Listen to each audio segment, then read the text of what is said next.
Everyone watched and giggled as I bent over and arduously unlaced and pulled off the clunky boots. "Not white shoes for Bhutan," said Jigme with a smile. We headed into the next room. The Lama was sitting on a platform that was covered in silk meditation pads. He hopped off it as we entered. He and I shook hands and did a lot of smiling and nodding. He was bald, short, and doughy, with wire-frame glasses. His bright white smile popped against his blazed orange robes. He sat back atop the platform, in the lotus, while Jigme and I sat on the floor. Jigme explained what I was there to talk about: death, dying, and the Bhutanese death complex. "Well, first I'd like to thank you for coming and reminding me of death, because it is important for the mind," said the Lama. His words, naturally, set me up to ask why. "When people come into my hospital, there is a chance they leave," he said. "But there is also a high chance they do not leave. My job is to help people prepare for death.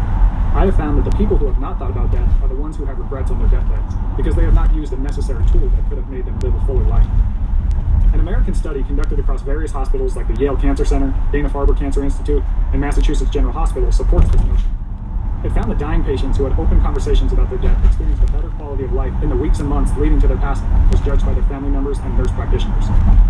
"The mind is afflicted with many delusions, but they come down to three," continued the Lama. "And those are greed, anger, and ignorance. When your mind is not taken care of, these three things have an advantage. The dying people I counsel, they suddenly do not care about getting famous, or their car or watch, or working more. They don't care about the things that once angered them. In other words, when a person realizes death is imminent, their checklist and everyday bullshit becomes irrelevant and their mind begins to center on that which makes it happy. Research from Australia found that the top regrets of the dying include not living in the moment, working too often, and living a life the person thinks they should, rather than the one they truly want to. Whereas those who have thought of their death and prepared for it," said the Lama, "they do not have those regrets, because they have often not fallen so much into those delusions. They have lived in the moment. Maybe they have accomplished a lot, maybe they have not. But regardless, it has not affected their happiness as much." He expanded on this phenomenon, explaining that a sort of cosmic psychic shift often occurs in the dying, bringing them closer to the things that matter in the end.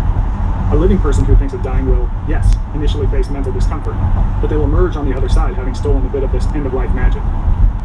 "What is Mitakpa?" I asked. "Someone told me it translates to no permanent." "Close. Mitakpa is impermanence," said the Lama.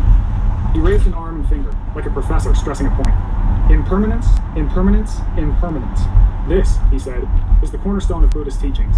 It's the idea that everything is, well, impermanent. Nothing lasts and, therefore, nothing can be held onto. The Buddhists, in fact, were death